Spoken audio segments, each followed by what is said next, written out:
Well, good day, everybody. This is Chris of the Ancient Scholar. I hope this video finds you all doing well.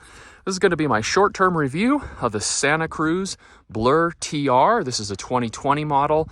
This is the Carbon C version in the S build. This is going to be a large frame. So here I am, 500 miles on this bike. I've ridden it in everything. Double track, single track, techie, flow, up, down, all day epics. I've done everything on this bike. And I'm here to say that this is the bike, this is the dream bike that I never knew I wanted. I'd been holding out for months and months and months trying to get a hold of a Blur, and the dates would get pushed back, and I just couldn't get a hold of a Blur. And I happened to find this by serendipity, and I've just absolutely fallen in love with this bike. So here we are after 500 miles. What are my initial impressions? My initial impressions are high praise. This bike is fun, it's fast, it's light, it's incredibly maneuverable, and it's very capable. It's certainly not going to be an enduro bike or an all-mountain bike, and it may not even be a super downhill or super techie capable quote-unquote downcountry bike.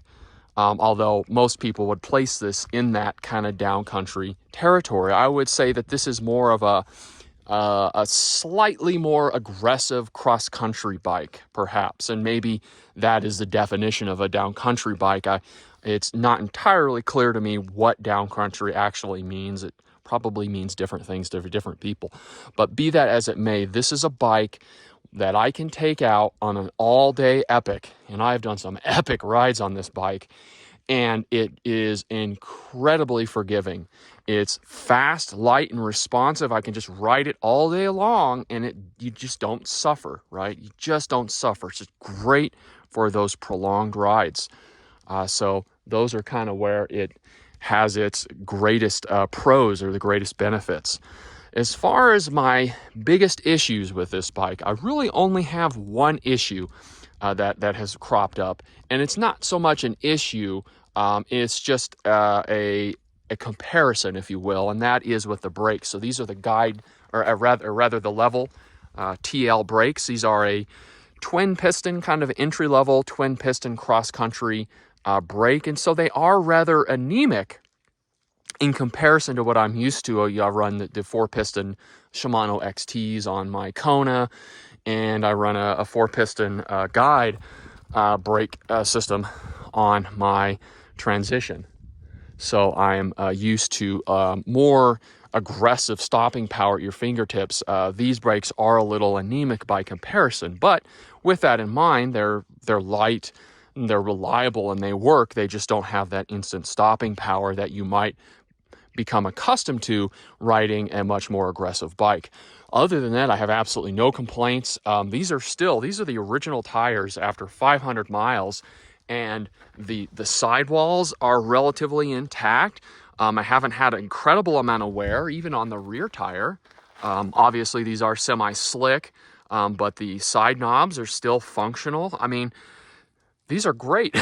These are of course, the stock tires that came with it. These are the Maxxis, the 2.4 wide trail tires that came with the bike, and I absolutely love them.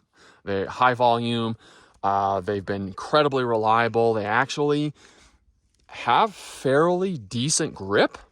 Certainly not my enduro tires. They don't have enduro casing, but they've been incredibly reliable, and I really don't have any complaints. And I actually ordered a new pair, so I've got a new pair coming.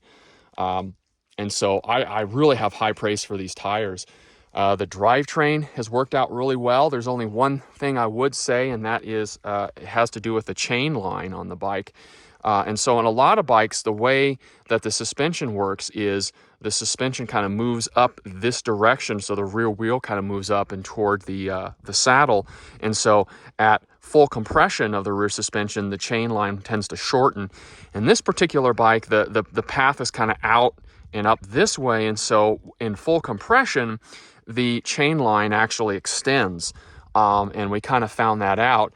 And so I was having a little bit of misshifting in the larger gears because that was the chain had been cut just a little short, and that was causing problems. And so I've got a new chain on here. This is an XX1 chain. Absolutely love it. It's this deep black color that matches the bike. Love it. It's kind of flossing, but anyway, it's an XX1 chain, but it's the proper length, and I haven't had any issues at all. Nice touches on this bike. Of course, it comes with a built-in with a pre-installed chain guide. I love that. It comes with the ability to put 3 water bottles on. I'm running 2 water bottles. I actually have one that I just drank from. So I'm running 2 water bottles, but it has a Giardia or /E. coli water bottle mount here. I also run a spare tube and a first aid kit, just using Velcro mounts in the triangle. So as far as like an endurance marathon bike, this is a really, really nice setup. And the fact that you have so much space and so many options for bottle mounting and mounting equipment is really, really super nice. So yeah. So those are my overall impressions with this bike. This is a dream bike I never thought I needed. It excels in about 80 to 90% of the riding I do. And it's just a wonderful option for me. Again, it's fast, it's light, it's maneuverable, it's really poppy, it's really fun. It's really fun to ride.